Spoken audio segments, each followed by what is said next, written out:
Volvámonos Verdes. Síguenos en Spotify.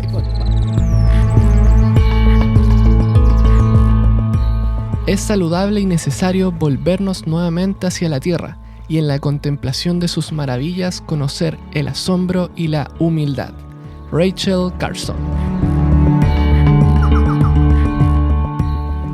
Hola, mi nombre es Seba y junto a Katy te presentamos este nuevo episodio de nuestro lindo podcast Volvámonos Verdes. Pero antes, nos gustaría pedirte que consideres apoyarnos con una suscripción mensual en nuestra página de Patreon, por menos de $1,000 o $1. Con tu suscripción estarás asegurando que este podcast siga sobreviviendo y además tendrás acceso a videos detrás de cámara, a episodios sin comerciales y a contenido exclusivo. Visita www.patreon.com/volvámonosverdes. Tu apoyo es súper importante. En una tarde lluviosa en Concepción nos encontramos con Verónica Jessen, antropóloga y miembro de Conciencia Sur, una ONG de mujeres de ciencia, feministas, antipatriarcal y anticapitalista, que trabaja desde la ciencia comunitaria por la defensa de los territorios. Sin más preámbulos, vamos con la conversación.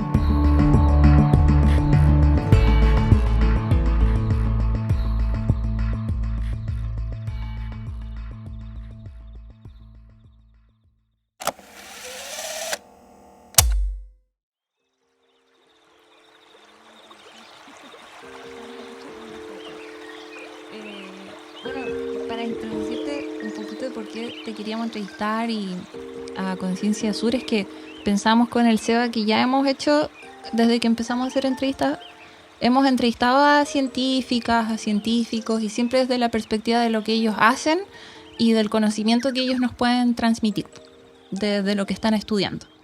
Pero puede ser tanto de ciencias naturales como ciencias sociales o una mezcla, que también hemos entrevistado a gente que mezcla ambos aspectos. Pero nunca hemos hecho una entrevista como cuestionando el cómo se hace la ciencia, con una perspectiva más de equidad de género, perspectiva de género, cuestionando las injusticias, las inequidades que se dan dentro de ese sistema. Pues entonces dijimos, sería bacán hablar con Conciencia Sur y por eso las contactamos y por eso estamos aquí contigo. Sí, bacán, gracias. Qué bueno que se note que eso es lo que hacemos, criticar. En el fondo criticar. Pero está bien porque hace que uno se cuestione. A veces uno vive las cosas o las hace de una forma sin cuestionárselas, po. Y cuestionarse las cosas es bueno, siempre, yo creo. Sí, o sea, fundamental, sobre todo si tú estás planteándote, siento yo, desde la ciencia, como que el espíritu científico es un espíritu crítico, es un espíritu de cuestionamiento, es un espíritu de querer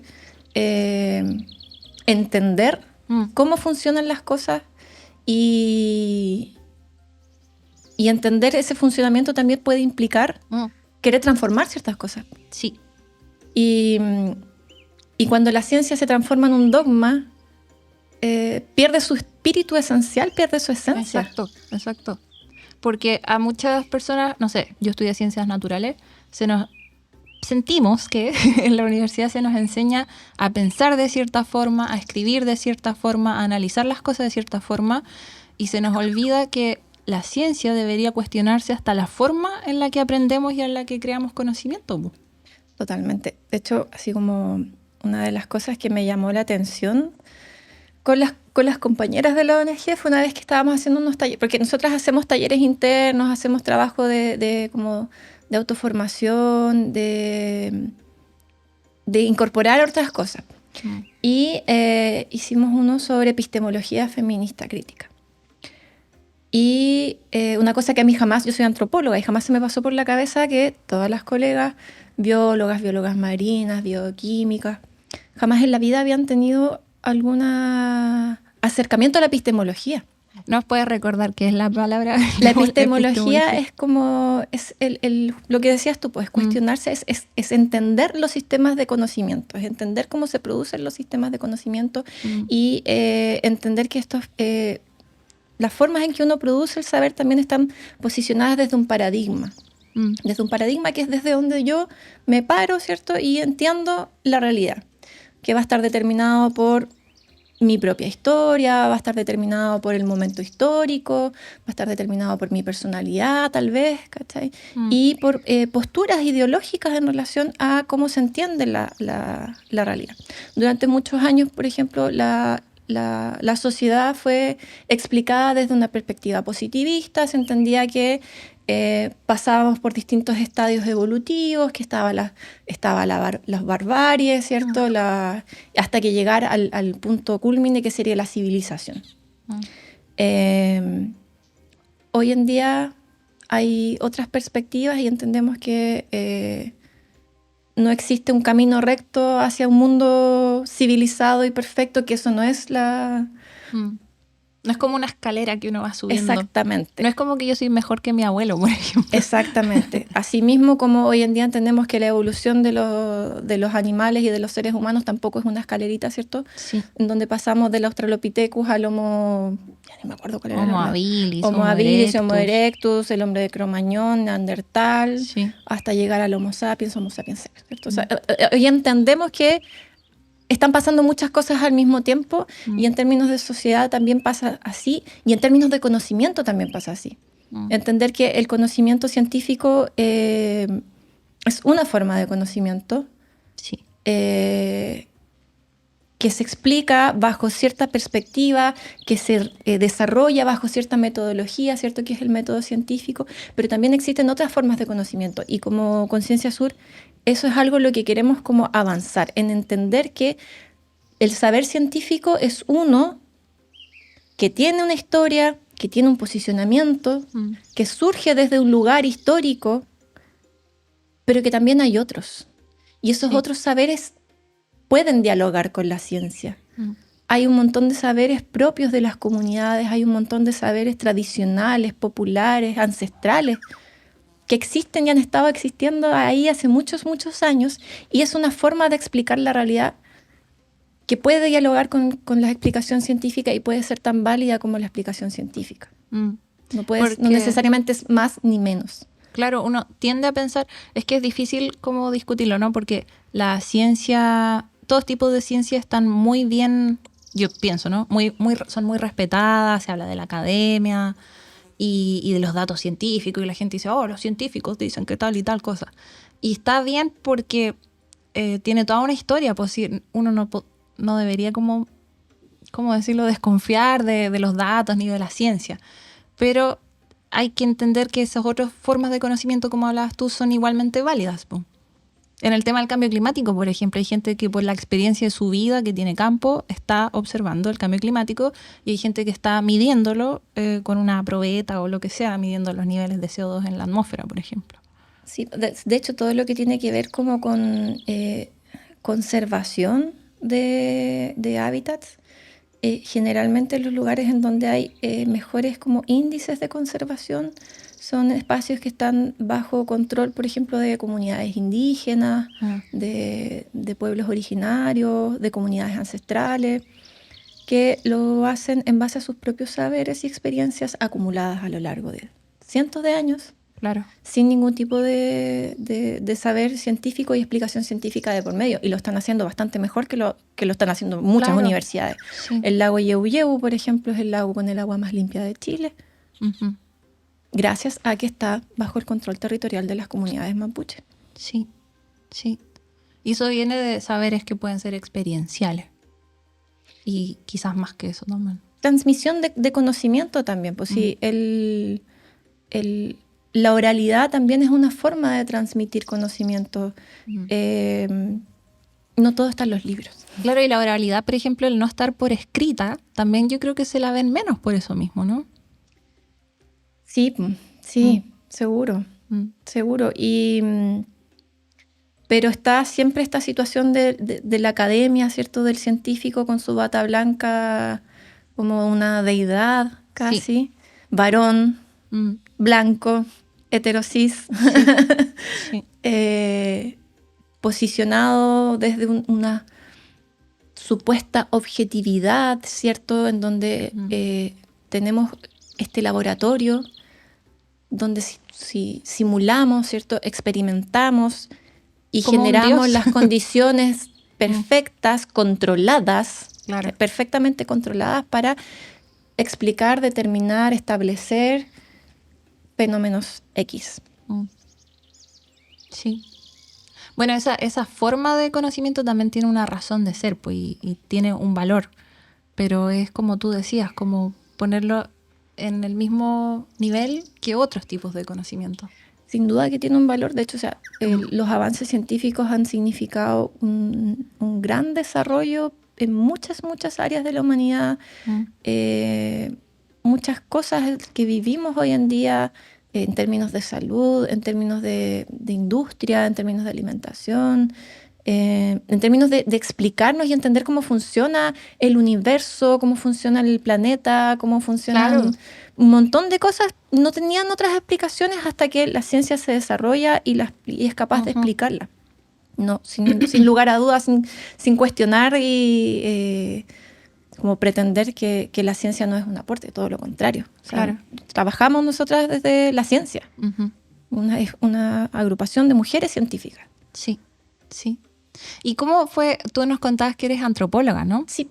Entonces, ¿nos puedes contar un poquito de tu historia y cómo fue que llegaste tú a la ONG Conciencia Sur? Yo cuando dijiste antropóloga, yo al tiro dije, a ver, voy a googlear antropología para ver si lo entiendo bien. ¿Qué haces? No me lo preguntes, por favor, ¿qué hacen los antropólogos? Llevo como 20 años tratando de responder. ¿Cómo llego a Conciencia Sur? Las chicas, bueno, la ONG se forma en 2017, cuando las compañeras se encuentran frente al espejo, frente a su realidad de profunda desigualdad en el campo de la ciencia. De mucha precarización laboral, de mucha inequidad de género en términos de cómo puedan desarrollar sus carreras científicas, siendo mujeres, siendo algunas madres además, en una permanente competencia desleal entre varones y mujeres en la ciencia. Y forman la ONG y desarrollan después del 2018, desarrollan una investigación desde una perspectiva bien introspectiva, trabajando con metodologías cualitativas críticas. Trabajan con la fotointervención y con los relatos de vida. Y se investigan a sí mismas. Y sus experiencias y sus luchas personales y colectivas, los sinsabores que les ha traído a lo largo de la vida, todas las dificultades que implica desarrollar una carrera científica siendo mujer. Y con este trabajo hacen después el lanzamiento como a la comunidad de la ONG. No me acuerdo bien las fechas. Y en eso una amiga mía, X, que es Dula, y que conocía a una de las compañeras que había tenido su bebé en casa hace no tanto tiempo, me dice, mira, fui al lanzamiento de esta ONG, Conciencia Sur, te van a encantar, son unas compañeras, son puras mujeres científicas, feministas, son todas choras, me dijeron. Y son como tú, te va a encantar. Y yo ni siquiera pude ir al lanzamiento porque yo estaba con mi bebé pequeño en ese momento, el segundo, ahora tengo 3. Y abren una convocatoria a mujeres que quieran sumarse a la ONG de distintas áreas. Como que hicieron la invitación a que pudiésemos acercarnos profesionales que no fuéramos estrictamente de las ciencias naturales o de las ciencias duras, que podríamos decir. Y en eso llego yo a la casa de la Silvana, al encuentro. Ni siquiera fui al lanzamiento, no conocía a nadie. Así fui con toda la persona porque me dijeron que eran bacanes. Y dije, estas caras son choras, son pulentas, voy. Me uno. Voy. Y ahí llegué, pues, y así como, así, anda, chiquilla, no las conozco, no he visto su trabajo, me dijeron que eran bacanes y me dio algo en la guata que me dijo, anda. Y fui. Y de ahí me metí y ahí quedé. ¿Y eso fue en qué año? No sabes. Pucha, no me acuerdo si fue 2018 o 2019, la verdad. Antes de la pandemia. Sí, antes de la pandemia, antes de la revuelta. Ahora uno habla de eso como decir antes de Cristo. Más o menos, sí. Antes del estallido, antes de la pandemia. Antes, sí. Antes del... Qué bonito tiempo. La pandemia no. Y ahí llegué y entramos 2 compañeras que no éramos científicas, digamos. Que una compañera que es periodista y yo. Y Bueno, las chicas siempre tuvieron como mucho como interés por desarrollar también una reflexión feminista desde la ciencia. Y ahí nos fuimos sumando, como aportando como con algunas experiencias o algunas lecturas que ya teníamos un poquito más amasadas, ¿cierto? Para poder compartirlas, sugerir. Y también ir como profundizando en esto de desarrollar una perspectiva y un enfoque de género, más allá de visibilizar la precariedad y la inequidad en la ciencia, como en la carrera científica y académica propiamente tal, sino que seguir profundizando en esta reflexión en torno a que la ciencia como enfoque, como metodología de investigación, como perspectiva de conocimiento, como paradigma, está profundamente atravesada por el patriarcado, está profundamente atravesada por los intereses económicos, capitalistas, está súper determinada por la lógica del extractivismo. Sí. Y eso, y ahí igual estuve un momento pausada cuando tuve a mi tercera guagua. me tomé ahí mi postnatal, mi prenatal y postnatal, pero ahora ya estoy a full de regreso con las compañeras y trabajando, desarrollando igual y profundizando en las reflexiones, los conceptos, ejecutando proyectos, haciendo lo que podemos. O sea, ustedes tienen como un lado que también es de reflexión, quizás de conversación, y también he visto que les ha tocado hacer salidas a terreno, vincularse con comunidades, con personas, se han metido en conflictos socioambientales también, ¿cierto? Sí. La organización en 2020, si no me equivoco, fuimos invitadas a participar de la iniciativa Fluye, junto a varias organizaciones más, entre ellas Defensa Ambiental. Y en el marco de eso se empezaron a desarrollar como muestreos comunitarios o muestreos participativos de calidad de agua y cosas. Y empezó a darse como una vinculación con organizaciones territoriales ya de manera directa, porque hasta antes de eso en realidad el trabajo siempre fue más interno, más reflexivo. Y en el territorio empezamos a poner en práctica esta postura crítica, de reflexionar de realmente para quién estamos haciendo ciencia. ¿Qué queremos hacer cuando hacemos ciencia? ¿A quién estamos aportando con estos conocimientos que se están generando? ¿Para qué se utilizan esos conocimientos? ¿Para qué se utilizan? Y bueno, fue una súper bonita experiencia y después se desarrolla un proyecto que se llama Mateadas en la Cuenca, donde participábamos. Bueno, yo en realidad personalmente yo no me metí tanto porque estaba con guagua chica. Pero esto fue el 2021, si no me equivoco.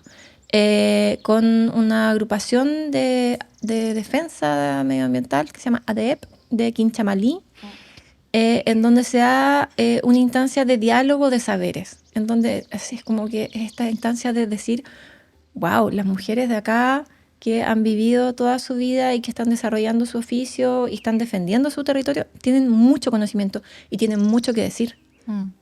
No es como que vayas a enseñarle cosas, sino que claro, tanto como tú entregas, recibes en términos de conocimiento. Sí. Después de eso, nos convocan desde Nacimiento, una agrupación que se llama Limpiemos MPC, para desarrollar igual muestreos comunitarios, porque ellos y ellas querían, bueno, tienen la papelera allá, entonces como evaluar la calidad de las aguas para ver realmente qué estaba pasando, así como que gente enfermándose. Ahí hubo casos de contaminación de la papelera, ¿no? Sí, me parece que sí. No sé exactamente si se pudieron demostrar finalmente, pero bueno, es lo que suele pasar donde hay papeleras en realidad. Claro. Que utilizan muchos químicos. Muchísimos químicos, tiran así toneladas, yo creo, de soda cáustica a los ríos. Y esa papelera es muy antigua, además. Entonces, la comunidad ahí... a diferencia de las experiencias anteriores, que eran proyectos que eran financiados, ¿cierto? Que nos invitaron o que nosotras convocamos, esta vez es la comunidad quien pide, así como, compañeras, queremos su ayuda con esto. Muy específico, muy puntual. Y la gente de Nacimiento organizándose para costear las cosas, nosotras consiguiéndonos los insumos para poder desarrollar estos, tomar las muestras. Fue un trabajo de mucha colaboración, muy autogestionado, muy desde abajo, en donde también pudimos intercambiar y co-construir los saberes, co-construir y desarrollar en este diálogo los objetivos de lo que queríamos lograr, con todas las dificultades y facilidades, por otra parte, que pueda tener una experiencia de este tipo. Después, el año pasado, logramos, a raíz de un financiamiento que conseguimos con Fondo Alquimia, que es un fondo feminista, hacer un encuentro con todas las comunidades. Entonces juntamos a todas las comunidades con las que alguna vez habíamos trabajado o intercambiado saberes y experiencias para poder reflexionar también en cómo las organizaciones territoriales y los territorios se vinculan también con el saber científico, porque generalmente llegan las universidades con algún proyecto de investigación, con suerte, con recursos, sino con estudiantes en práctica o tesistas, ¿cierto? Extraen todo lo que necesitan, toman muestras, sacan de aquí, sacan de allá, hacen entrevistas. Muchas gracias, usted nos ha apoyado tanto, qué valioso es su saber. Y después nunca más regresan. Claro. Hay un extractivismo así profundamente... Sí, extractivismo de conocimiento. Sí, el extractivismo académico es así como... Sí. Yo creo que la mitad del sustento del desarrollo del conocimiento hoy en día. Entonces esto se plantea desde otro espacio, pues se plantea desde un espacio de construcción de confianzas, de desarrollo del saber en diálogo, en horizontalidad, en vernos iguales, en que da lo mismo si tú tienes un postdoctorado, un doctorado, trabajas o no trabajas en la academia, formas parte de algún centro de investigación, o si eres alfarera o te dedicas a hacer pan amasado, o eres dirigente vecinal porque ya te jubilaste y tienes el tiempo que no tenías antes, o eres cajera del supermercado, da lo mismo. Da lo mismo, porque todos tenemos algo que podemos dar y todos podemos recibir en términos de saber, en términos de afectos, en términos de cariño, en términos de querer escucharnos. Sí, muy cierto. Me hiciste pensar en muchas cosas. Pero una de las cosas que me molestaban siempre es que la ciencia, por ejemplo, las ciencias naturales se ven como... Para quien no estudia ciencias naturales lo ven como una caja negra, como, de eso no entiendo nada, pero ellos saben, es como un código secreto. Y es como, no, a veces son cosas súper... Me gustaría poder acercar esa ciencia a las personas para que se den cuenta que no es nada del otro mundo, no viene del otro universo, son cosas no tan fáciles a veces, pero que si uno le pone un poquito más de atención no es tan difícil, no es como, tienes que tener un índice de inteligencia súper alto para entender todo eso, ¿no? Siento que eso desempodera mucho a las personas también. Sí, y yo creo que como la postura de los científicos en general es como, no, es que no me vas a entender. Claro. También no hay mucha disposición, es como cuando vas al médico sí. Y es como, doctor, ¿qué tengo? No, mire, tómese esto, sí, que no que es muy enredado, no, tómese esto y listo. Es como que... Siento que la verdad, en mi opinión, la verdad las cosas es cuando tú no logras explicar algo con las palabras simples con las que las entendería un niño, es porque tú tampoco lo entiendes. Sí, totalmente. Si tienes que explicarlo solo con esas palabras súper complicadas es porque a lo mejor no entiendes el proceso. Sí, yo igual creo en eso. O eres un pelotudo, que también pasa mucho. Sí. La gente pelotuda existe.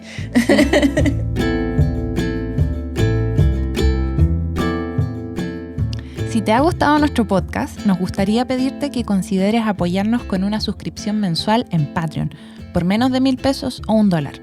No tenemos auspiciadores y toda la producción de este podcast la costeamos con nuestra platita y con los aportes de nuestras y nuestros Patreons. Con tu suscripción vas a tener acceso a nuestros videos detrás de cámara, a episodios sin comerciales y a contenido exclusivo. Visita www.patreon.com/volvámonosverdes. Tu apoyo es muy importante. Sigamos con el episodio.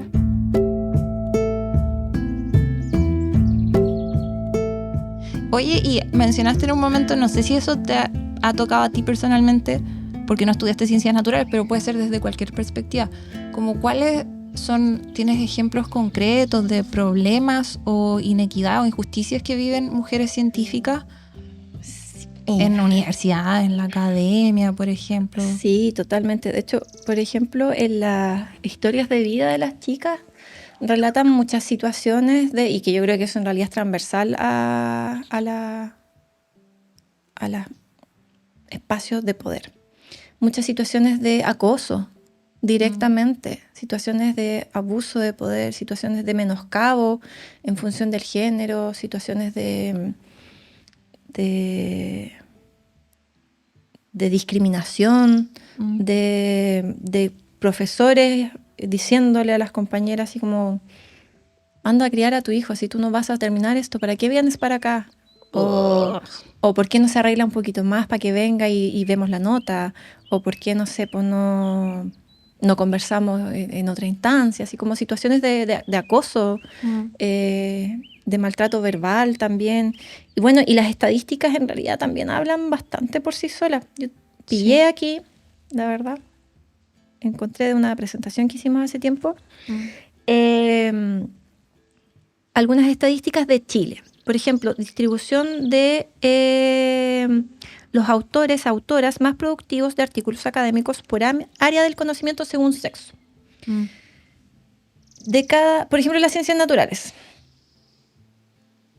Esto es considerando publicaciones indexadas a Web of Science, Scopus y Cielo, Chile, para los años 2008-2021.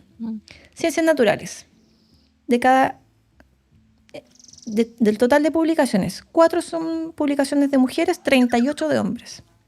Ingeniería y tecnología, 6 de mujeres, 41 de hombres. Ciencias sociales que digamos, dentro de las ciencias puedes encontrar más mujeres. 8 son mujeres, 39 son de hombres. Ciencias médicas y de la salud, que también, por lo menos en pregrado, puedes encontrar varias mujeres. 10 son de mujeres, 37 son de hombres. Humanidades, 10 de mujeres, 37 son de hombres. Ciencias agrícolas, 12 son de mujeres, 38 son de hombres. Es harta la diferencia. Es brutal la diferencia. Sí. El porcentaje de proyectos ANID respecto del total de proyectos adjudicados por disciplina OCDE, por sexo.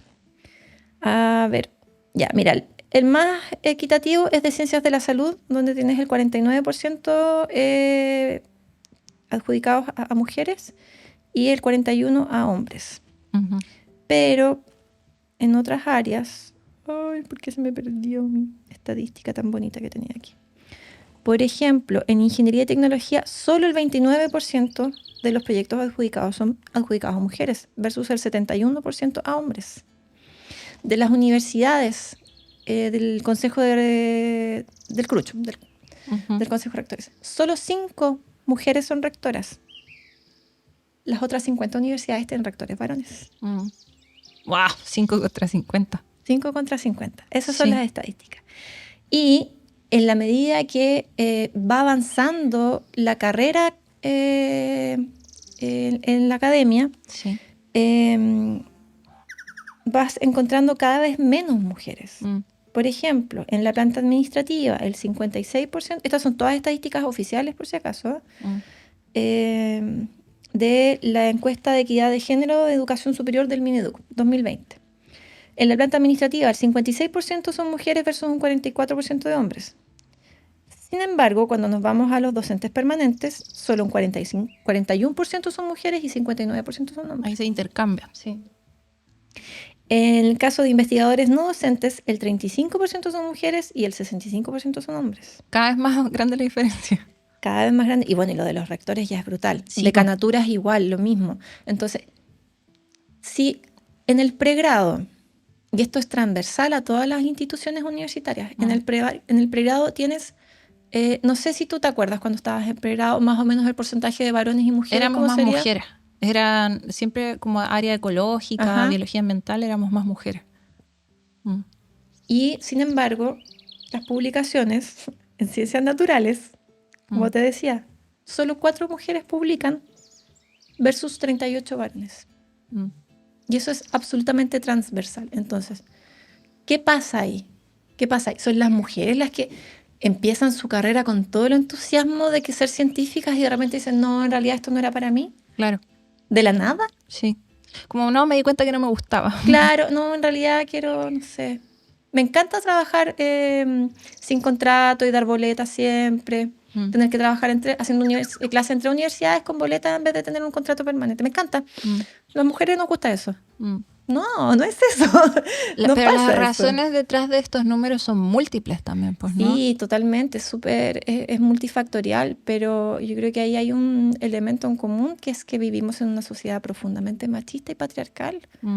Las mujeres desde pequeñitas estamos expuestas a un montón de exigencias que los varones son otras. Tienen una... desde el uso del espacio, desde cómo se potencian ciertas habilidades versus otras. Hay estudios igual, no sé si no lo tengo acá a mano, pero no sé, hasta los 5 años aproximadamente, las mujeres y los niños y las niñas tienen como más o menos la misma autopercepción en cuanto a sus capacidades, en cuanto a sus intereses. Vas a encontrar niños y niñas queriendo ser por igual astronautas y, no sé, barrenderos, médicos, bomberos y, no sé, mamás y papás. Sí. Pero después, en este proceso de formación que se da en la primera infancia, ya no es así. Ya las niñas empiezan a sentir que no son tan buenas en matemáticas, que a lo mejor son mejores cuidando, que tal vez en realidad son mejores, no sé, bailando, versus los chicos que siempre van a creer que son buenos en matemáticas. Aunque no sean tan buenos, se la creen y van porque tienen esa confianza de que lo pueden hacer. En cambio, a las niñas se les, en la medida que se le van potenciando también otras cosas, también se le está diciendo casi de cierta forma, no, en realidad no, tú no tanto. En las escuelas igual pasa que en estas asignaturas científicas, matemáticas, física, química, biología, se han encontrado en estudios que los profesores le dan más la palabra o validan más las respuestas de los niños que de las niñas en estas áreas. Eso sí me lo puedo imaginar. Creo que hasta lo recuerdo del colegio. Totalmente. El mismo uso del espacio. De hecho, o sea, el hecho de que a las niñas, bueno, el tema de los uniformes, niñitas de 6 años con una faldita plisada o con un jumper, que no pueden jugar, que no pueden correr, que no pueden subirse a un árbol porque se le van a ver los calzones. Versus los chicos que andan con el pantalón del buzo jugando a la pelota, moviéndose, expandiéndose en el espacio, ¿cierto? Eso con lo recuerdo visualmente, se lo comentaba a mis amigas, les decía, oye, nosotros teníamos un patio y el 80% del patio estaba ocupado por hombres. Y una en la orillita. Las mujeres en las orillas, Sí. Era como muy representativo de la sociedad. Ellos ocupan todo el espacio y nosotros nos vamos para los lados. Y somos testigos y siempre observando lo que ellos hacían. Yo tenía tantas ganas de agarrarme al centro de la cancha y jugar voleibol y no podía porque eran muy grandes. Sí, sí, totalmente. Y eso se da desde pequeñitos. Sí. Y el mismo como el tema del uniforme es súper limitante. Sí, el tema sí. de usar faldita es súper, súper limitante. El tema de tener que andar con el moñito, ¿cierto? Y que te estén hueveando porque no estás bien peinadita. Es súper limitante. Entonces, esas cosas van determinando también cómo nos desarrollamos al día de mañana cuando nos vemos enfrentadas a una sociedad siendo mujeres adultas. Porque estuvimos relegadas, ¿cierto?, a la orilla del patio durante mucho tiempo. Cuando levantamos la mano, le dieron la voz al compañero.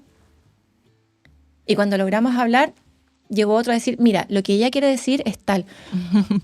O sea, claro. ¿Qué está pasando? Sí, sí. Y pasa también, bueno, después ya en la edad adulta, cuando las personas deciden tener hijos, el tema es que no se dividen por igual las tareas con los hijos. No, ahí te fuiste a la verga. Sí, pues ahí ya... Ahí son los chicos. Sí. No, ahí es terrible porque estadísticamente, no sé si tengo estadísticas de eso. Para ponerle número. Para ponerle número a la cosa, pero los hombres dedican como, no sé, 1% a nadie. Sí, no, sí es brutal. Así es como que dedican, no sé, 70% menos tiempo a las labores domésticas que las mujeres. Y eso es tiempo y energía. Eso es tiempo y energía. La pobreza de tiempo es otro tema como que hay que desarrollar para entender cómo las mujeres nos vemos súper como coartadas en el desarrollo de nuestras carreras. Más aún cuando tenemos hijos e hijas, pero no exclusivamente por eso. Sí. Porque es una cosa que se arrastra desde antes. Ya, el solo hecho de como ese potencial de reproductivo, como si las guaguas la hiciéramos sola más encima, ya te va a determinar y limitar a priori. Mira, acá a propósito de lo que me hablabas delante, las experiencias de las mujeres. Esta es sobre la encuesta de Realidad Nacional en Formación y Promoción de Mujeres Científicas en Ciencia, Tecnología, Ingeniería y Matemáticas del 2016 de CONICYT. En el pregrado, estudiantes, 39% de las mujeres han sido cuestionadas sus competencias académicas por aspectos de su vida personal. Un 39% de las mujeres recibieron piropos, galanterías o con alguna connotación sexual. Un 9% de las mujeres recibieron propuestas sexuales no deseadas. Un 16% de las estudiantes recibieron contactos físicos indeseados. Versus 17% de los varones que fueron cuestionados por aspectos de su vida personal, 8% que recibieron piropos, 2% que recibieron propuestas sexuales no deseadas y un 3% que recibieron contactos físicos no deseados. ¿Eso es dentro de la ciencia? Esto es dentro de las ciencias. Ciencia, tecnología, ingeniería y matemáticas. Y ahora cuando tú hablabas de estas estadísticas de cómo se dividían entre la cantidad, por ejemplo, de hombres y mujeres, como yo me fui por el lado de ecología, recuerdo que eran más mujeres. En el pregrado, después magíster también. Pero sí veía, y más encima a mí me gustaban los monitos, y no sé si sabes que en el área de primatología hay muchas mujeres. Y las grandes primatólogas son mujeres. Sí. Las 3 grandes. Pero me daba cuenta, pues los profes, la mayoría eran hombres. Ya sí, cuando uno iba escalando como en esa jerarquía, la mayoría eran hombres. Sí, sí, mira, acá tengo... Ay, qué bueno que pillé esta presentación. Aquí tengo otra estadística de 2021. Respecto a lo que estamos hablando ahora, el porcentaje de mujeres respecto del total en la trayectoria formativa y profesional académica. Esto es igual de la radiografía de género en ciencia, tecnología, ¿cuál era? Ciencia, tecnología, CTCI, la cuestión del Ministerio de Ciencia, del 2022-2021. En el pregrado tenemos un 54% de promedio de mujeres. Pensando en la matrícula solamente. La matrícula del magíster bajamos un poquito, 51%. Después, matrícula del doctorado baja un poquito más, 43%. Doctoras egresadas, 37%. Y luego, cuando ya llegamos a mujeres doctoras que se dedican a la investigación en ingeniería, en ciencias, en matemáticas, tenemos solo un 34%. Entonces esta cañería se va ajustando y las mujeres van quedando fuera. Sí. Van quedando fuera porque, y esto igual tiene que ver con cómo se entiende y cómo se promueve la ciencia en Chile, está basada en la competitividad y en la eficiencia en términos productivos. ¿Cuántos papers puedes escribirme al año? Sí. ¿Cierto? ¿Cuántas publicaciones indexadas tenemos? ¿Cuántas investigaciones financiadas que la directora tenemos o el director? Entonces, frente a esta realidad en que tenemos que, primero, sobrevivir a una carrera de acoso y discriminación, o sea, imagínate, un 9%, un 16% de las estudiantes mujeres han tenido contactos físicos indeseados. Es mucho. Sí. Y o sea, ya que te digan algo, es profundamente desagradable. Imagínate más encima si es alguien que tiene una jerarquía establecida por sobre ti en ese hay ese una sistema. Relación de poder que es profundamente desigual y en donde esta persona, que generalmente es un varón, se está aprovechando en su condición de profesor, de maestro, de varón. frente a una chica estudiante. Cuando uno entra a la universidad, ¿cuántos años tienes? 18, 19. Sí. Yo entré con 17 a la universidad. Totalmente. Entonces, ¿qué posibilidad tienes tú de enfrentarte a eso? Supongamos que ya fuiste ruda, porque tienes que ser ruda, ¿cierto? Aguantaste. Sobreviviste a todo eso y tienes una casa, estás con tu pareja, pero resulta que a la hora de hacer las cosas no se está dividiendo igual. Pero igual tienes que producir la misma cantidad de paper que produce el chico, ¿cierto? Pero él no saca la basura todos los días. O no recoge los calcetines todos los días. Lava la ropa. No lava la ropa, no lavó su taza después de tomarse el café. Son las cositas chicas y se van sumando. Ahora súmale a eso un hijo o una hija. Los bebés requieren mucha atención, acuerparse. Pero, no, es que ella tuvo una guagua, entonces estuvo tantos meses sin hacer nada, porque cuidar a un bebé es no hacer nada, ¿cierto? Claro, es cero productivo. Cero productivo, no. Entonces, no, castigado. No me sirve porque pasó tanto tiempo de su carrera sin producir. Entonces, la comparamos con el marido, suponiendo ahí una situación de carrera científica de ambos, y él siguió produciendo. Mira qué capo, que mágicamente él podía cuidar al bebé y seguir escribiendo paper. Sí. Pero no, pues. Eso fue a costa del trabajo de la mujer. Y eso pasa muchísimo.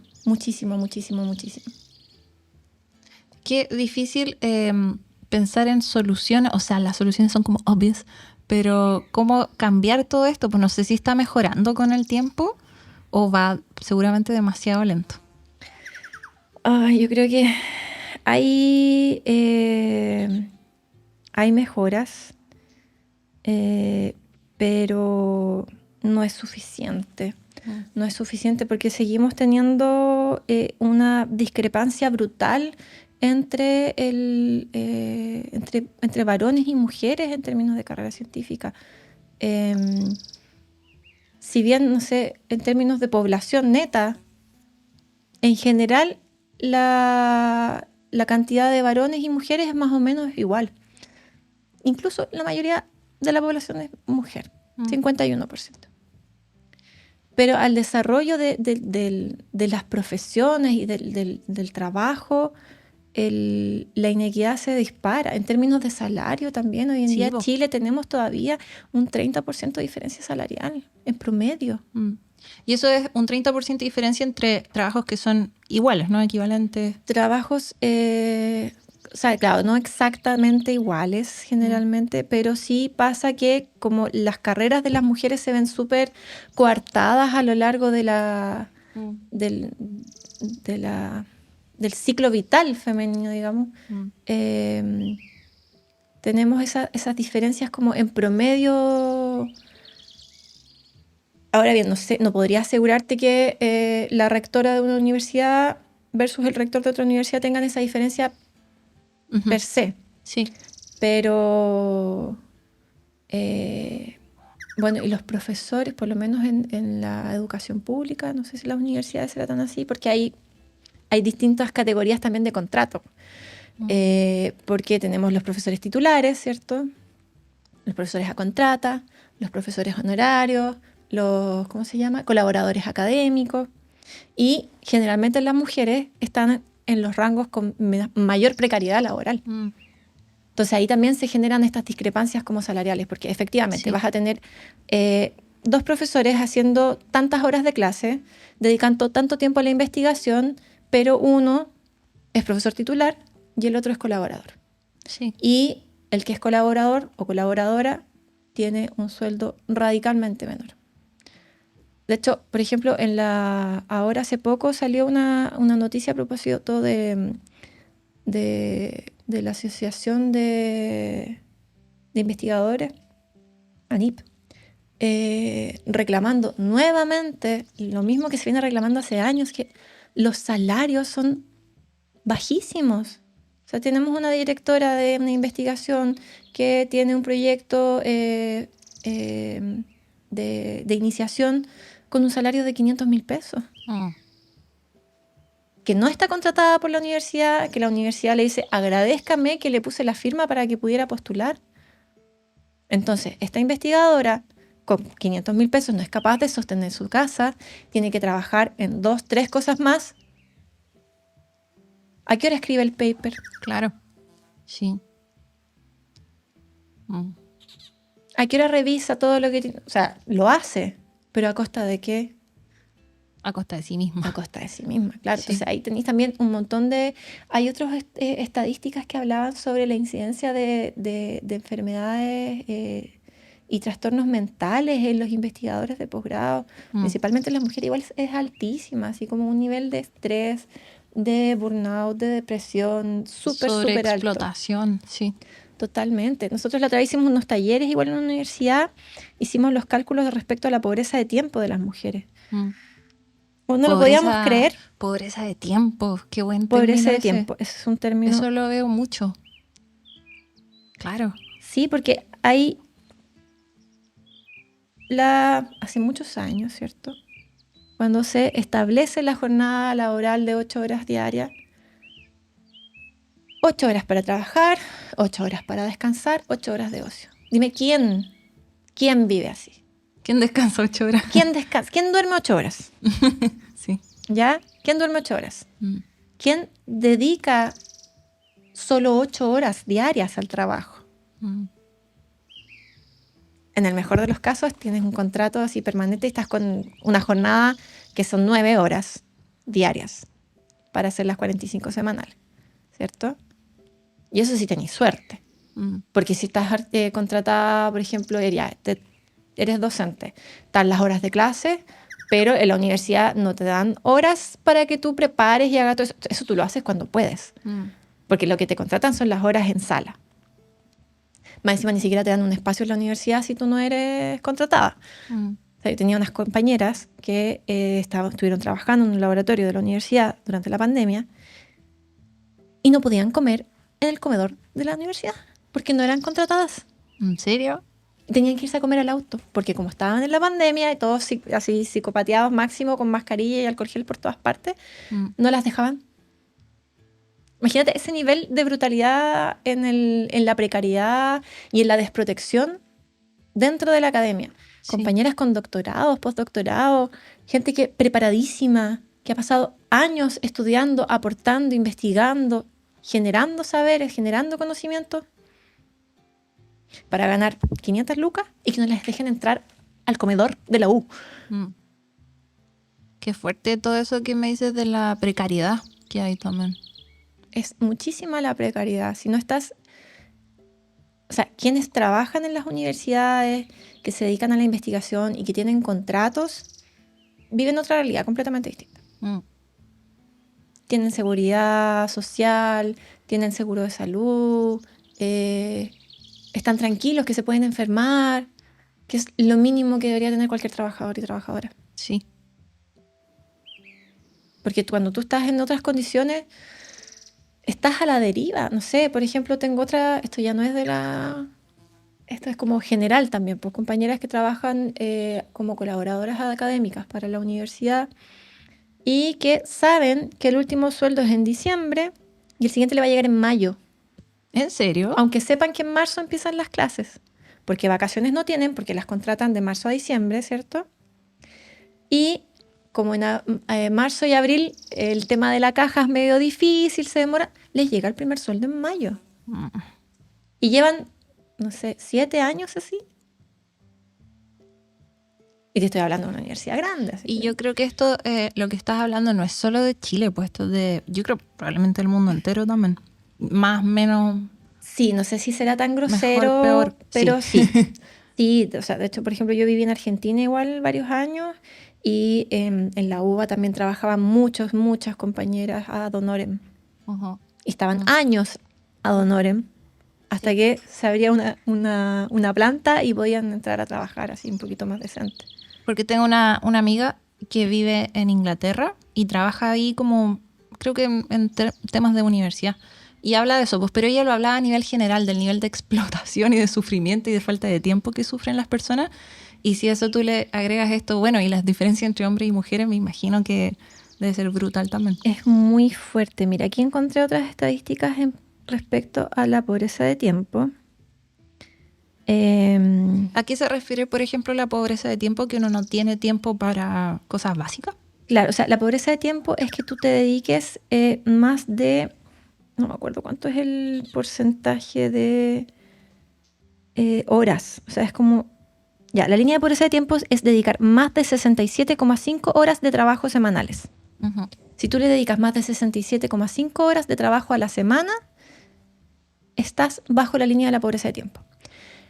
Ahora, ¿qué pasa? Es que nosotros entendemos también que el trabajo se limita a entrar y salir del lugar donde estás trabajando, ¿cierto? Yo, por ejemplo, yo trabajaba en una empresa, mi tiempo de trabajo era cuando entraba a la oficina hasta cuando salía de la oficina. Sin embargo, hay un montón de otras cosas en las que trabajamos. El trabajo doméstico, por ejemplo, es muchísimo trabajo. Sí, es trabajo. Es trabajo. Sí. No es ocio, no es recreación, no es descanso, es trabajo. Es trabajo. No son hobbies. No son hobbies, es un trabajo productivo y reproductivo que no está generándote ingresos, sin embargo está subsidiando el capital. Claro. O sea, todo el trabajo que yo hago gratis en mi casa para que sobrevivan mis 3 hijos. Y uno viva con una cierta dignidad y claro. O sea, si yo eso lo transformara en contratar a alguien, me saldría muchísima plata. Sí, po. Muchísima plata. Si tú transformas la lavandería, ¿cachai? La limpieza, el aseo, el cuidado de las mascotas. O sea, si yo mantengo vivo a mi perro y a mi gato y los alimento y los cuido, los llevo al veterinario, los peino, los saco a pasear, les recojo la caca, los limpio, es trabajo, es tiempo que yo no estoy dedicando a mí misma para descansar. Claro. O para hacer papers o para lo que sea. Que eso también es trabajo. Claro. El momento en que yo me siento, vuelvo a mi casa después del trabajo, me pongo a revisar y hoy me dieron un dato de un paper y lo pongo a buscar y lo leo y empiezo a hacer notas mentales, estoy trabajando, estoy produciendo. En términos de pobreza de tiempo, volviendo, pensando en esta línea de 67,5 horas de trabajo semanal, hay que considerar que todas estas cosas que mencionamos antes son trabajo. Mira, ¿dónde tengo?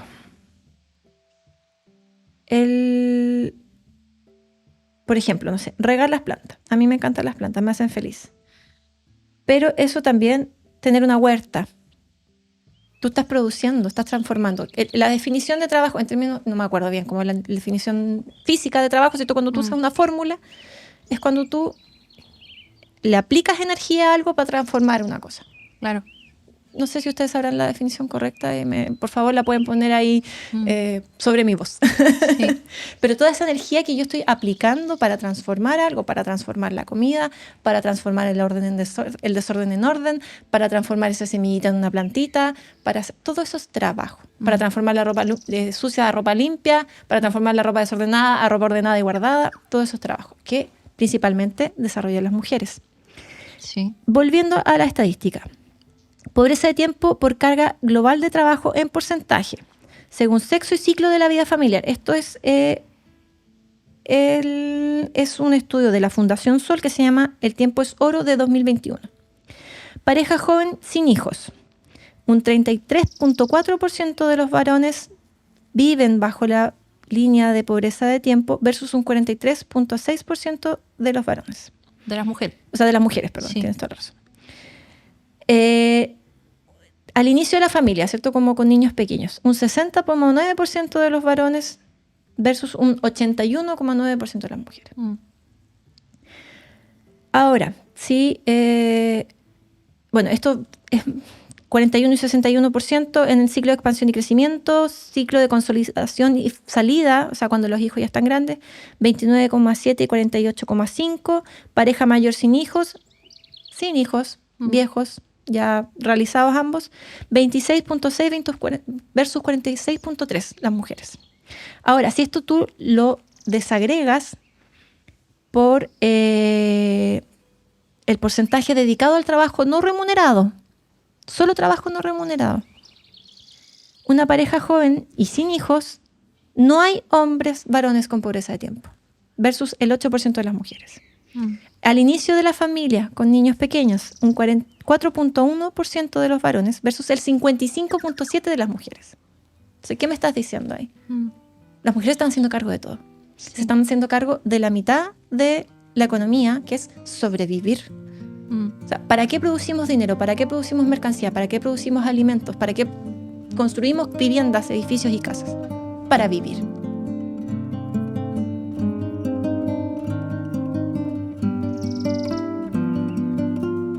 Es que me da risa, o sea, no me da risa, pero me llama la atención cómo me habías dicho las estadísticas al inicio, ¿no? De cómo los hombres ocupaban más puestos a medida que uno iba escalando, como en la jerarquía de las ciencias, ¿no? Postdoctorado, más hombres y menos mujeres. Y aquí estamos hablando del tiempo que le dedican a estos trabajos que son no remunerados o trabajos de casa. Más tiempo le dedican las mujeres y menos los hombres. Entonces, como que uno pone ambos gráficos y ahí está tu explicación. Ahí está la explicación. Y esto es, o sea, claro, cuando hay niños es más grosero. Pero si no hay niños también se da. Sí.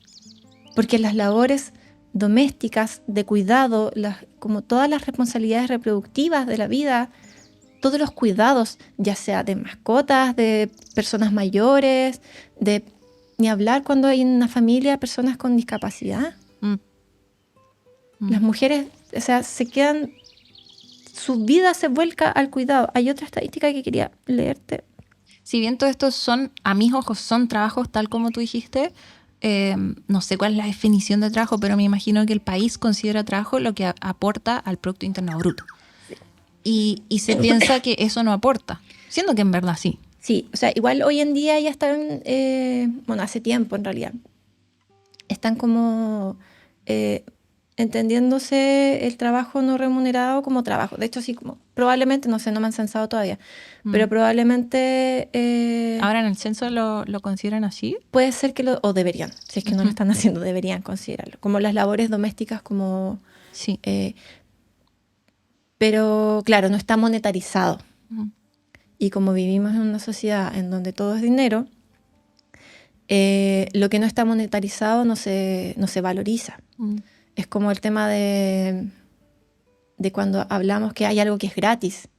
Nada es gratis realmente. Sí. Puede ser que no esté arancelado, pero eso se costea de alguna forma. Y en el caso de el trabajo doméstico se costea a través de la dedicación, esfuerzo y desgaste de las mujeres.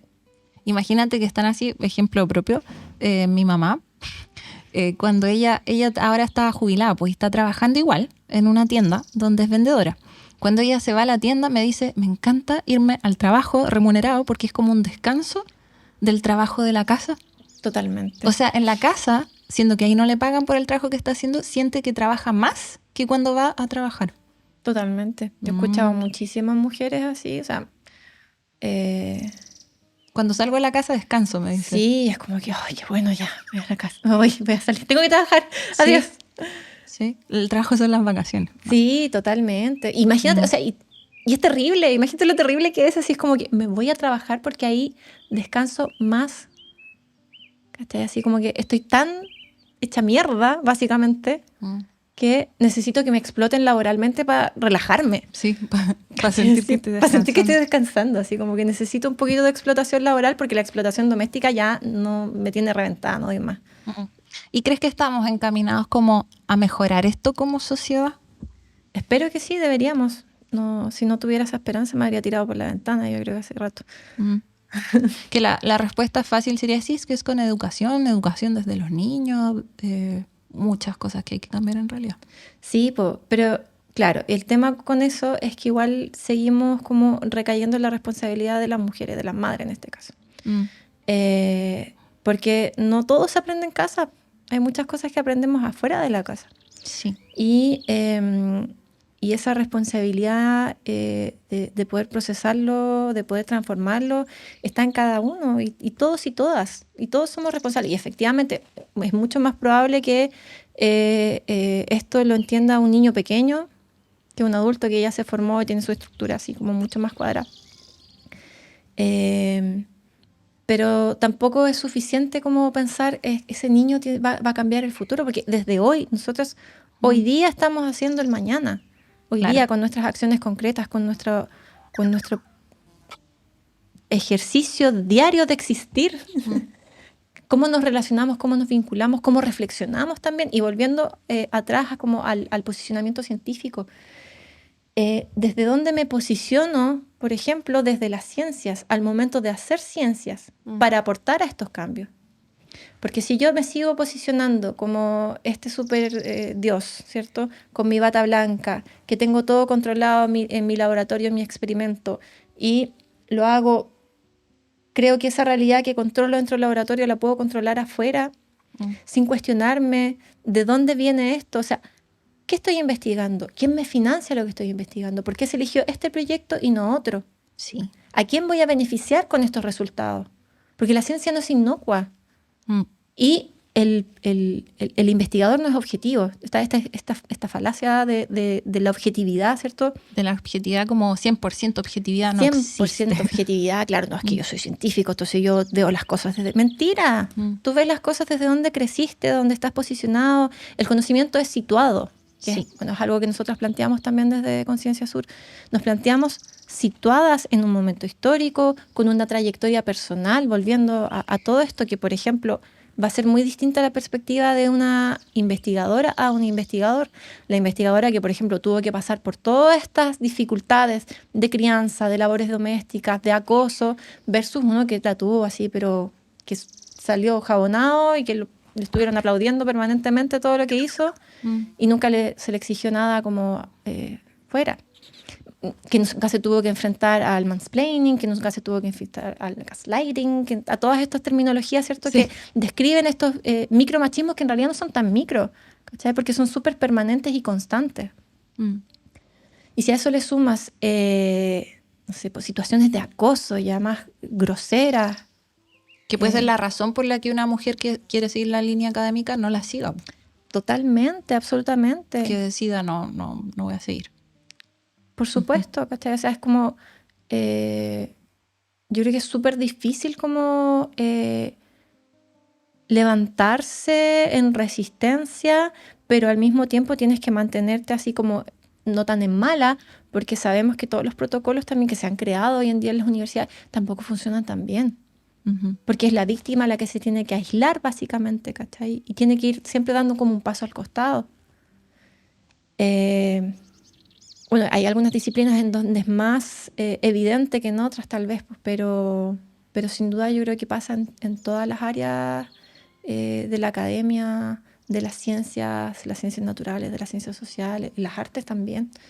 Las artes también están súper atravesadas por los mitos patriarcales. Veo eso por todos lados, y este tema de las jerarquías también. A mí me molestan harto las jerarquías, pues, y esto de ver a un profesor como un gurú casi. Sí, lo ven como, la eminencia. Y eso lo veo también en el cine, por ejemplo, cuando viene un director de cine súper famoso y de ser como, Steven Spielberg, y todo el mundo así, me arrodillo ante usted. Eso no es sano. No, o me hago loco o la loca respecto a las cosas que no están bien de este personaje porque es súper famoso y súper capo y tengo que respetarlo, ¿cachai? Y aparte que muchas veces igual las denuncias quedan como en no mucho, pues porque, o sea, me dijo algo, ¿ya? ¿Y qué? ¿Qué te dijo?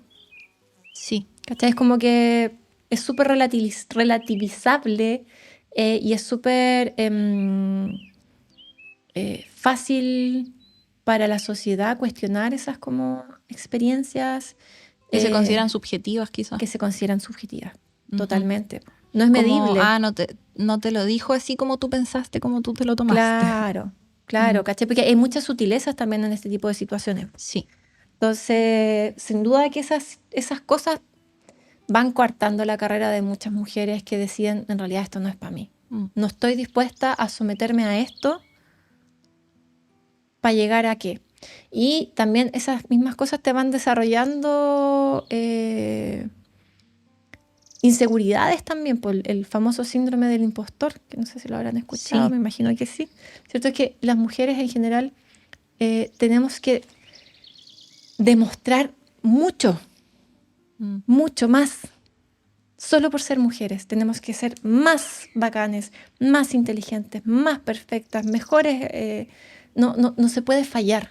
Para que, por ejemplo, te tomen en serio. Para que te tomen en serio, o no para que te cuestionen valoren. lo que tú dices. Exacto, ¿cachai? Entonces, y antes de llegar a ese como punto de sobreexigencia, estás todo el tiempo así como, pucha, en realidad no, mejor no lo digo. No estoy tan segura. No sé si es suficiente.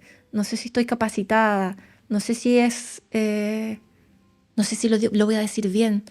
¿Cachai? Así como un nivel de ansiedad que probablemente a algún varón también le debe pasar. Sí. Claro. O sea, sí. También hay... Pero no es la norma. No es la norma porque es como, le voy a dar, sí. Si sale, sale. ¿Cachai? Así como que se desarrolla otra personalidad volviendo a la escuela. Porque puede jugar a la pelota y ocupar todo el patio y no tiene que estar en un rincón. ¿Cachai? Volvemos al patio. Volvemos al patio, porque no sé, pues quería jugar con los autitos y tenía una pista así bacán donde los autos volaban y versus, no sé, pues que todo bien con las muñecas, pero que la muñeca tenía que estar con el vestido así perfecto, ¿cachai? Y si se perdía un zapato de la muñeca era un desastre, pues. Así, trauma, no, me perdí el zapato. Oye, qué loco que esto que estamos conversando me hace cuestionarme hasta mi propia línea, mi carrera, pues cuando me tocó decidir, ¿voy a hacer un doctorado o no?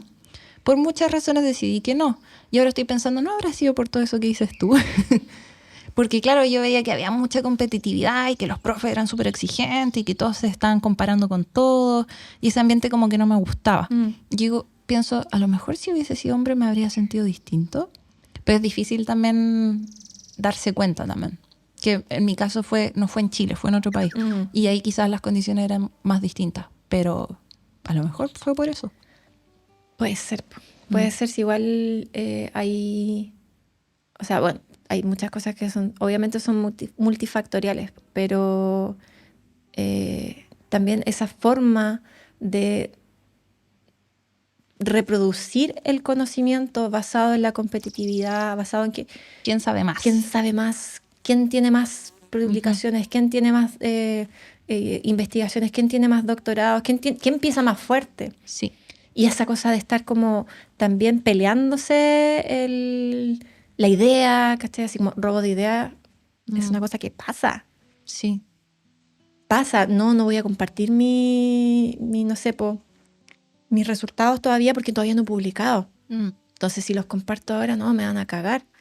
Eso pasó, bueno, el caso extremo con los desarrollos de las vacunas del COVID, pues que no se querían compartir. Habían desarrollado una vacuna, no la querían compartir porque no iban a recibir los beneficios económicos y se estaba muriendo gente. Sí, sí.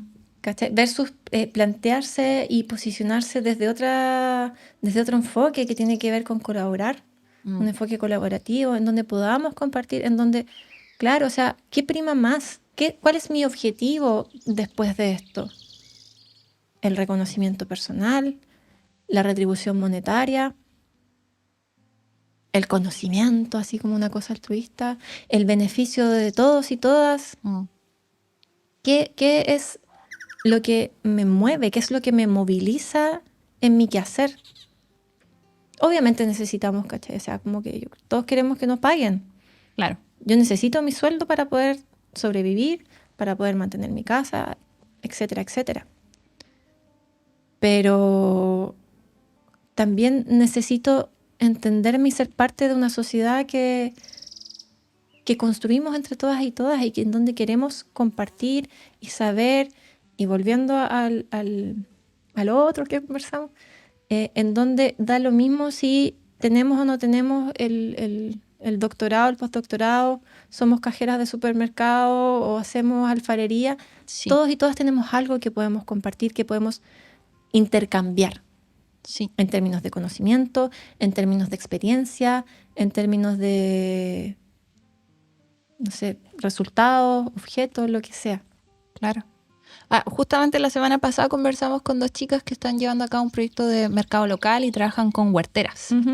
Y me decía que al principio habían ido como investigadores de agronomía, de distintas áreas, a investigar la riqueza de las huertas, pues riqueza biológica, genética, y se dan cuenta de cómo estas señoras que llevaban toda la vida haciendo sus huertas, basado ese conocimiento en transmisión oral que va de generación en generación, al principio ellas no valoraban o no estaban, como decía, empoderadas para reconocer el valor propio de lo que ellas hacían, pero después lo fueron aprendiendo, se dieron cuenta de lo valioso que era por sus conocimientos, porque tienen especies que son únicas, genéticamente únicas, ¿caché? Las semillas.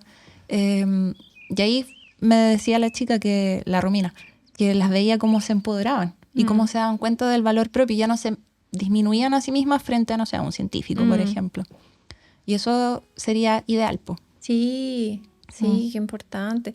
Pero eso es también en la medida que vamos dando espacio de valor a esas experiencias.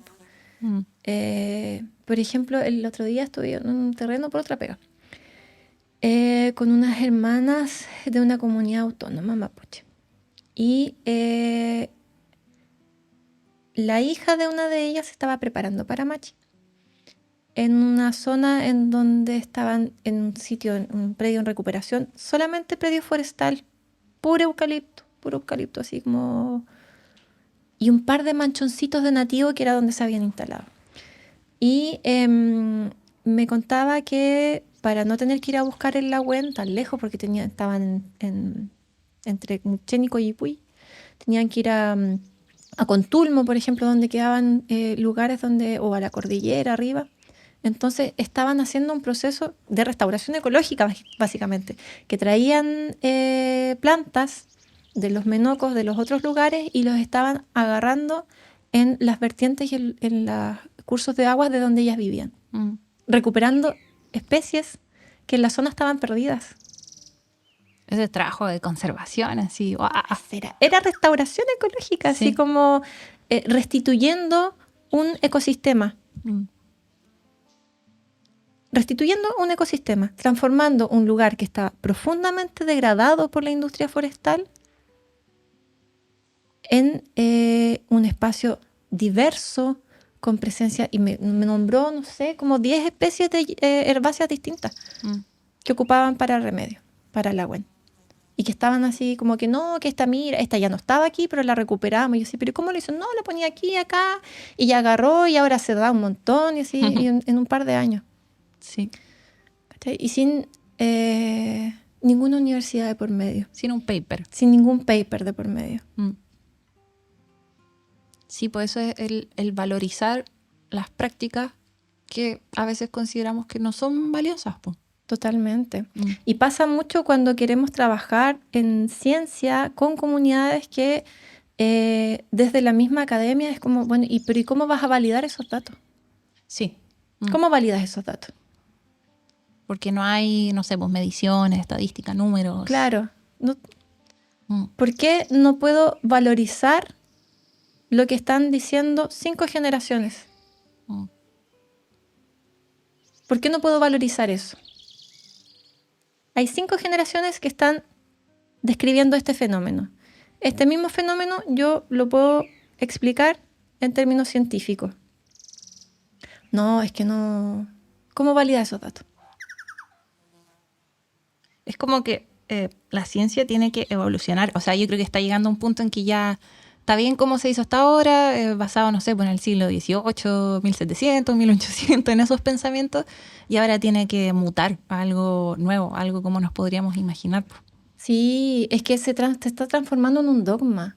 Esto se está perdiendo su esencia crítica, su esencia transformadora. La ciencia es transformadora. La ciencia se transforma siempre. La ciencia se transforma permanentemente, todo el rato. O sea, estamos avanzando en los conocimientos cuando nos damos cuenta que lo que sabíamos antes ya está obsoleto. No era. Sí. Y así lo que sabemos ahora, hoy en día, puede ser que no sea suficiente para explicar la realidad como va a ser algo a futuro. Pero si nos mantenemos en este dogma de que no, es que esa es la explicación científica. Esa es la explicación científica. Y si esa explicación científica es insuficiente. O sea, no sé, pues antes se explicaba el universo, que la Tierra era el centro del universo. Y era la ley que era así. Sí, vos. O sea, como, no sé, todos los avances a propósito de la película ahora de Oppenheimer, todos los avances en términos de física cuántica. O sea, tremenda revolución. Eso fue una revolución en su momento. Tremenda revolución que fue eso. Sí. Cuando decían, es cosa de la física cuántica, cuando decían que esta partícula, no sé, tenía un spin, que le cambiaba el spin y se cambiaba mágicamente el spin de la otra partícula en no sé dónde. Y ahí yo creo que habían científicos que decían, está ahí hablando puras tonteras. Todo el rato, pues. Sí, pues. Todo el rato. O sea, el ser capaces de abrirnos a otros saberes, a otras explicaciones, yo creo que solamente va a permitir que la ciencia avance más. Sí, y se adapte. Bueno, los tiempos ahora están cambiando, yo creo, más rápido por las crisis.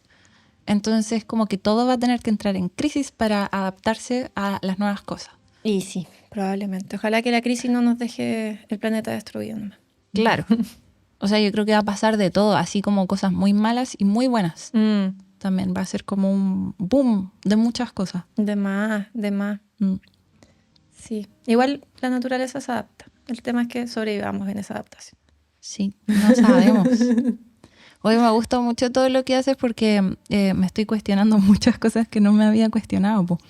Y la forma en la que se hace ciencia. Estoy leyendo un libro ahora que se llama Ecofeminismo, de la Vandana Shiva y María Mies. Sí. No sé si a ustedes les gusta mucho esa línea del ecofeminismo, pero hay varias cosas ahí que se hablan que me hacen sentido y que ella cuestiona la forma de hacer ciencia en que, bueno, son disciplinas separadas, ¿cierto? No se mezclan las disciplinas y que vamos como atomizando, como que vemos una planta y la separamos de su ambiente, de las otras plantas, la vemos por separado como algo independiente, y sirve mucho esa forma de pensar para mejorar la eficiencia y, como tú decías, para apoyar el extractivismo también, cómo sacamos dinero de esto.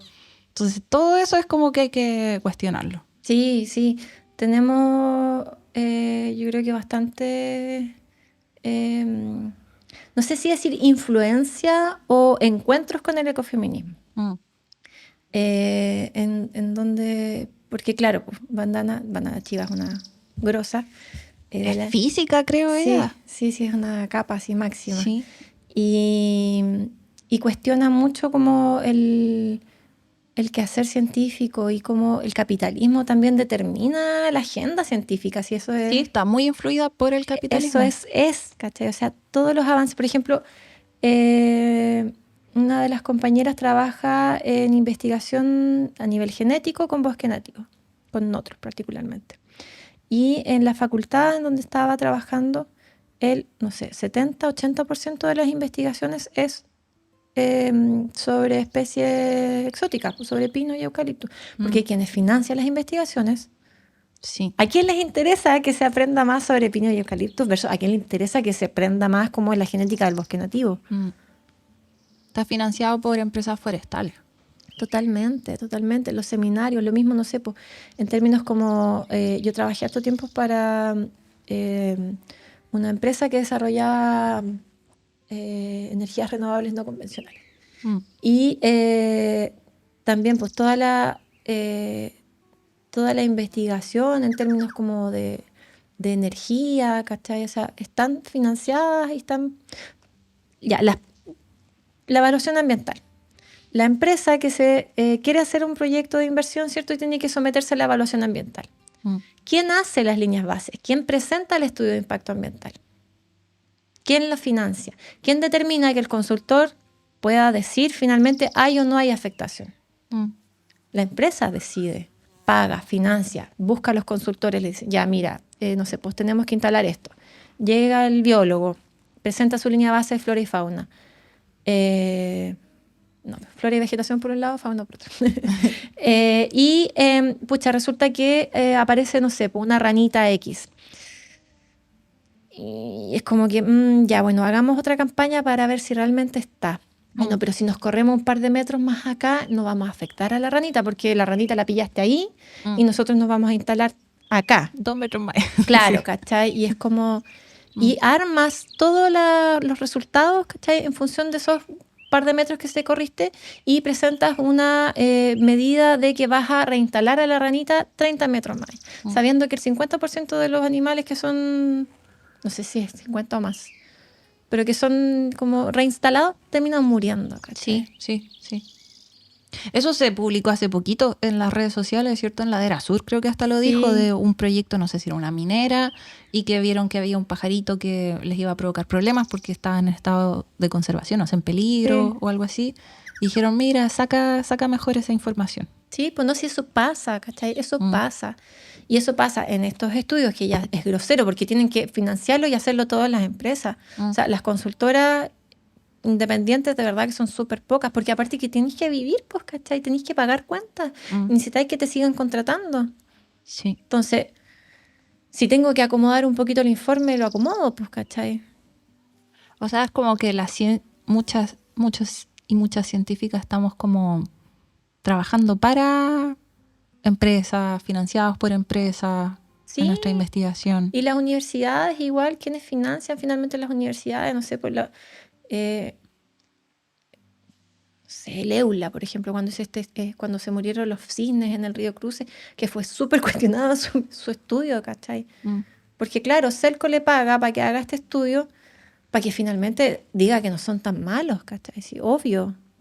¿Quién va a querer pagar para que digan que estás haciendo todo mal? Y eso le quita el poder de la objetividad a la ciencia, ¿no?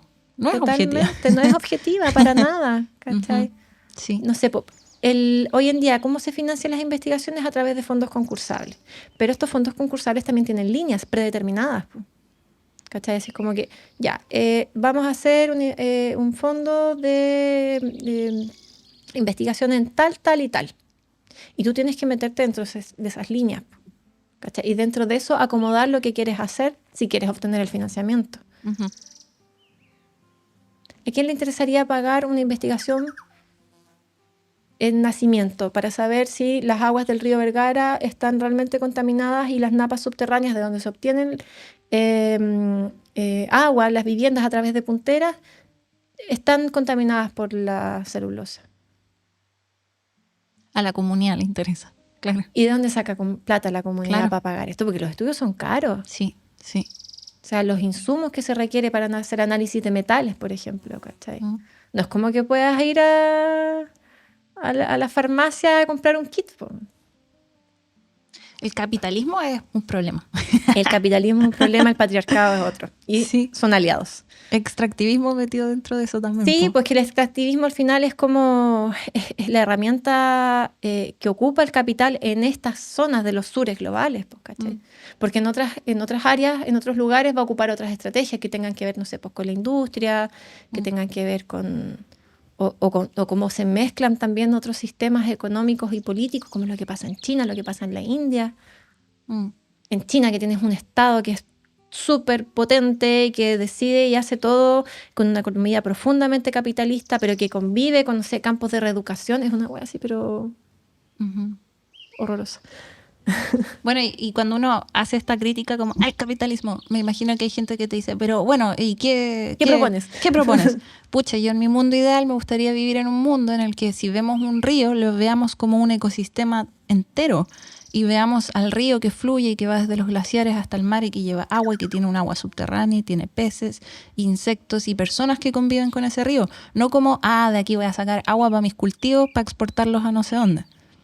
Siento que esa forma de pensar no nos va a llevar al abismo. Sí, pues como otros que decían, ahora creo que fue unos parlamentarios que decían, que todo el agua de los ríos se pierde. Sí, pues. Se pierde en el mar. Pero si el agua es vida. El ciclo del agua, así como, no sé, ¿en qué curso ves eso? Quinto básico, así como. Sí, el agua en todo su fluir, desde su inicio hasta el final, hasta los estuarios donde llega el mar, es pura vida a lo largo de todo eso. Sí. Sí, yo creo que, claro, igual, o sea, me encuentro también en esa duda y en ese cuestionamiento permanente, o sea, porque no podemos sostener los niveles de crecimiento y de consumo energético pensando como transformando todo esto que tenemos acá instalado al final en consumo energético y la contaminación que conlleva eso.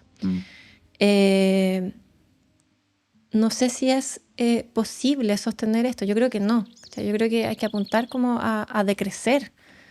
Al disminuir nuestros consumos, pero al mismo tiempo me veo con que, no sé, pues yo me estoy tratando de duchar en menos de 5 minutos y está Elon Musk viajando al espacio de paseo, ¿cachai? No sé, Sí, como... son las contradicciones enormes. Que en realidad, que tanto de lo que estoy haciendo, cuánto impacto tiene realmente, ¿cachai? Cuánta diferencia está haciendo. Ahora, yo creo que igual hacemos diferencia, sobre todo cuando nos encontramos con otras personas en esta búsqueda, en entender esto de que el río es vida, de que desde que nace hasta que se disuelve, digamos, en el mar, está aportando no solamente a los peces, a las algas y a los microorganismos que están ahí, sino también a todo la orilla de la ribera, a todos los humedales que están ahí, y eso también beneficia y afecta el funcionamiento de la ciudad donde yo estoy, porque sostiene y evita inundaciones, porque todo está conectado finalmente. Sí, pues, de que hay culturas que han convivido en ese río y que son milenarias y que también son valiosas, todo eso. O ni siquiera valorizamos el suelo, o sea, no digo así como en general, como la sociedad, ¿no? Vemos cuántas hectáreas son aquí, cuántos árboles puedo plantar, cuántos arándanos, cuántos berries, pero no vemos que el suelo está lleno de vida y que si tú plantas y sacas, los vas empobreciendo, le quitas su capacidad de absorber CO2 también, o sea, es todo junto. Claro que sí, pues.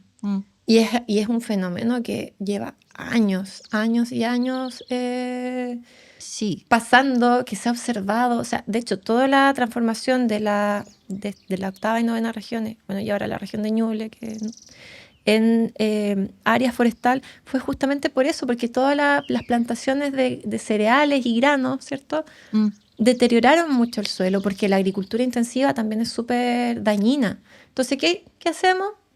Vamos a plantar esta otra cosa que va a terminar de matar y que es capaz de sobrevivir con los pocos nutrientes que quedaron, y total, estas cuestiones tiran sus raíces hasta la napa y van a sacar agua igual, no necesito regar. Sí.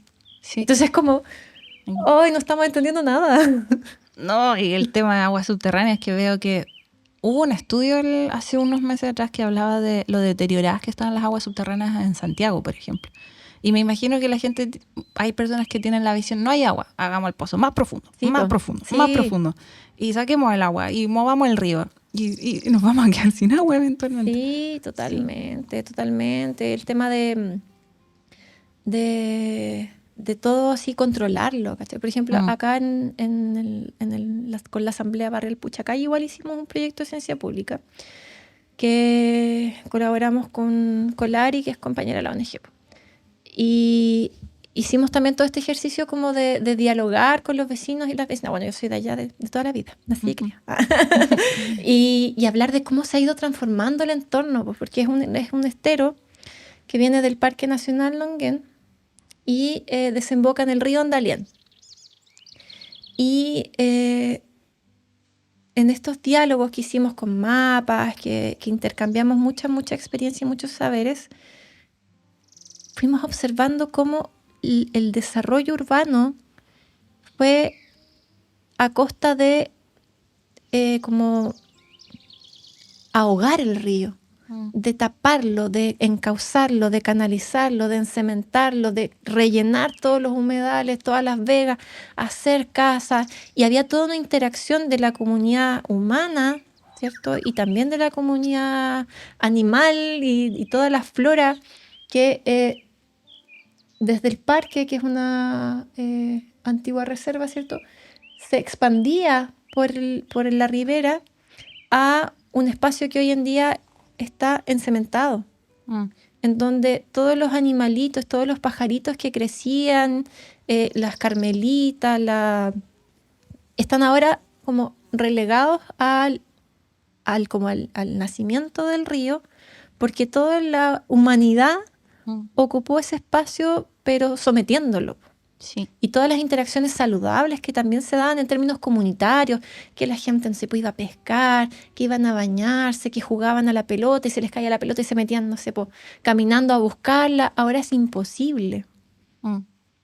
Y eso se canalizó porque hubo una inundación muy grande en el 2006, que fue a raíz de la canalización del río Andalién para construir la autopista interportuaria. Y entonces lo que se hizo en Talcahuano terminó desatando una catástrofe, entre comillas, natural de la inundación del estero Nonguén. Entonces, si vemos eso y no somos capaces de entender la relación entre un fenómeno y otro, o sea, ¿dónde está la ciencia? O sea, ahí hay una explicación científica que es, pero no necesito que me lo expliquen con manzanitas para entender lo evidente del fenómeno, pero prefiero también ignorarlo. ¿Por qué? Porque voy a priorizar todos los avances en ingeniería, vamos a hacer esto y esto otro, ¿cachai?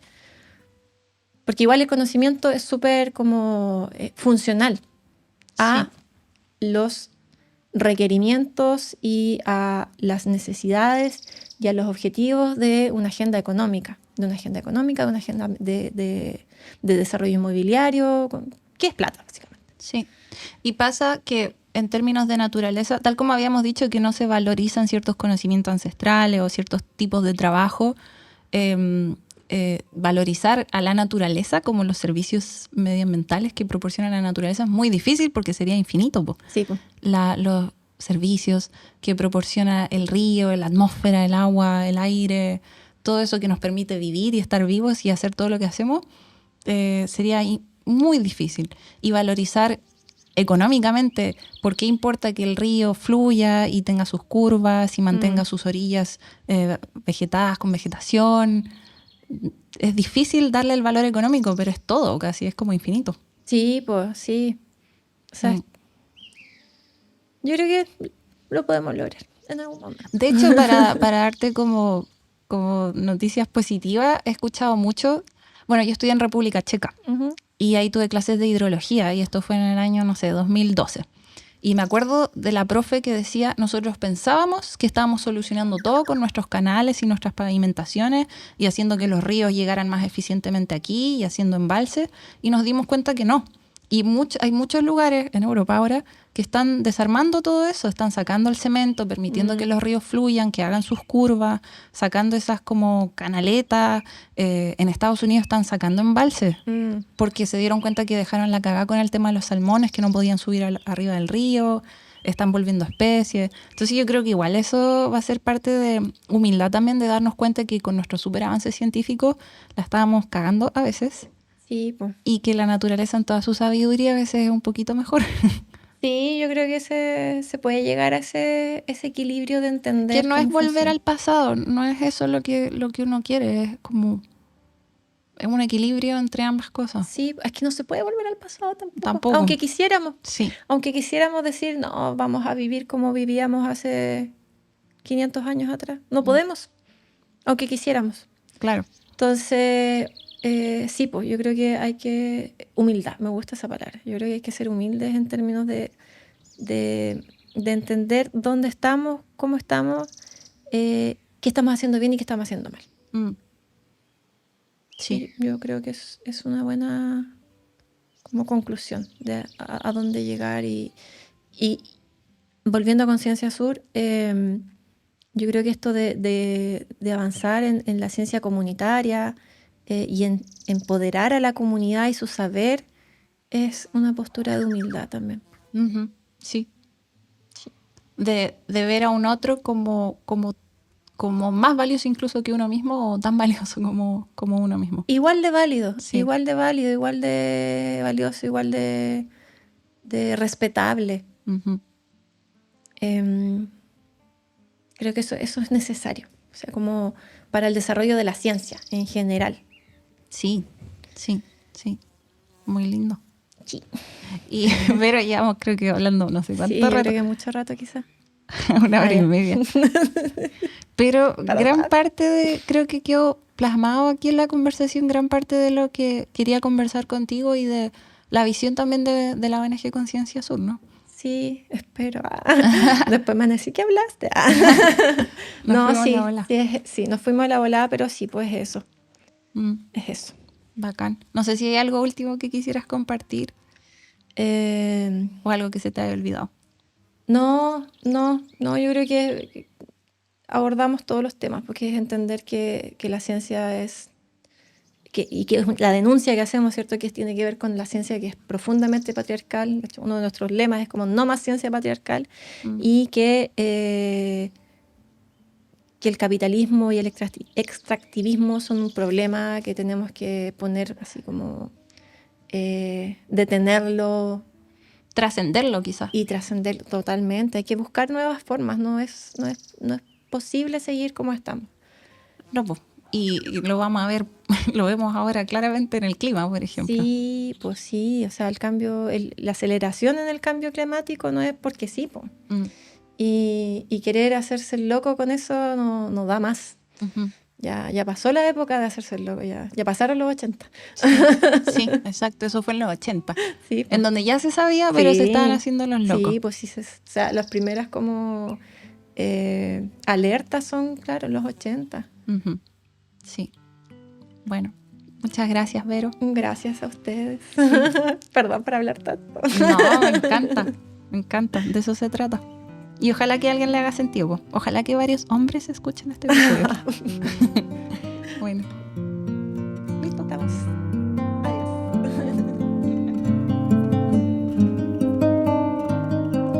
Queremos agradecer a nuestro colaborador Patagonia, una reconocida marca de ropa outdoor que se ha esforzado por ser más que tan solo una marca de ropa. Patagonia apoya proyectos ambientalistas en muchos países y nos apoyaron con una donación de ropita, que nos faltaba mucho. Sí, yo recibí una parca, calcé unos pantalones y otras cositas. Están hechos de manera responsable, con materiales reciclados, asegurándose que se le pagara un sueldo justo a quienes fabricaron las prendas. Esto se conoce como Fair Trade. Esta donación nos va a ayudar mucho en los viajes que hacemos con el Seba y también a pasar el duro invierno de Pucón. Así que muchas gracias. Muchas gracias, Patagonia. No olviden que pueden encontrar todas las fuentes de información de este episodio en volvámonosverdes.cl. Muchas gracias a todos nuestros auditores y que tengan una buena semana. Chao.